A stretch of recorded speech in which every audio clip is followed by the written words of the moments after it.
Good morning বন্ধুরা। আজকে আমি টপে লাগাবো জারবেরা। এগুলো আমার নিজের হাতে তৈরি।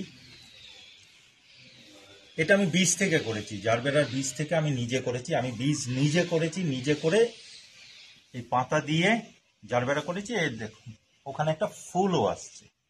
ঠিক আছে, এগুলো আমার নিজের হাতে তৈরি। তো আমি আজকে এগুলোকে টপে বসাবো। সেই জন্য আমি মাটি আগেই বানিয়ে নিয়েছি। আর মাটির মধ্যে রেগুলার যেরকম দিই আমি, সেটা হচ্ছে আমি দিয়েছি গোবর সার, সেটা হচ্ছে 50%। 50% দিয়েছি আমি গার্ডেন সয়েল, তার সাথে দিয়েছি শিংকুচি দিয়েছি 300 গ্রাম,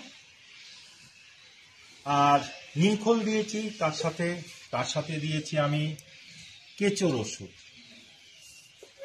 তো এইভাবে আমার করা মাটিগুলো এখন আমি বসাচ্ছি। এই যে আমি একটা নেট দিয়ে নিচ্ছি ভেতরে, যাতে ব্লকটা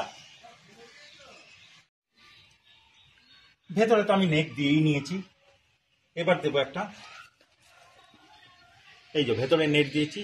এবার একটা টপ ভাঙা দিয়ে দিচ্ছি যাতে ড্রেনেজটা ভালো হয়। দিয়ে দেবো কিছু চিপস্টোন। ঠিক আছে, এরপরে মাটি দিয়ে দেবো, নিজের তৈরি করা মাটিটা।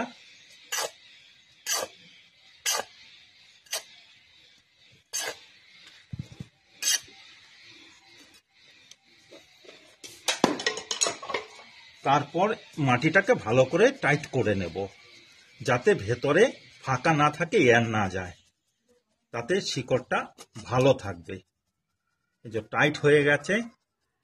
এইভাবে আমি আজকে এগুলো লাগাবো। তার জন্য আমি টপ করে নিয়েছি, আগে কিছু টপ করে নিয়েছি। এবার লাগাবো, সেটা দেখাচ্ছি।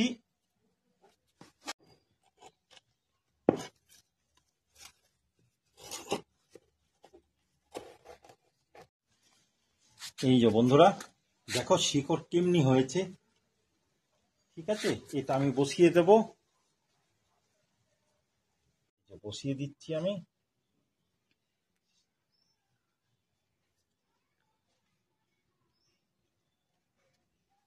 এই যে বন্ধুরা, এটা বসিয়ে দিয়েছি।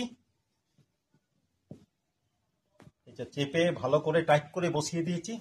এই যে বসানো হয়ে গেছে। এরপরে এই সবগুলোকে বসাবো। বসিয়ে তারপর জল দিয়ে একটু ছায়াযুক্ত জায়গাতে আজকে বসিয়েছি। আজকে সাথে সাথে বসানোর সাথে সাথে রোদ্রে রাখলে টলে যেতে পারে, মরে যাওয়ার চান্স থাকে। সেই জন্য একটু ছায়াযুক্ত জায়গায় রাখবো, যাতে দুদিন এইভাবে থাকে। তারপর আমি রোদ্রে রাখবো। দেখতে থাকুন, চ্যানেলটাকে সাবস্ক্রাইব করুন আরো নতুন নতুন ভিডিও পাওয়ার জন্য। আমাকে খুব ভালোবাসা দিন, এই চ্যানেলটাকে ভালোবাসা দিন, সেটাই আমি কামনা করছি।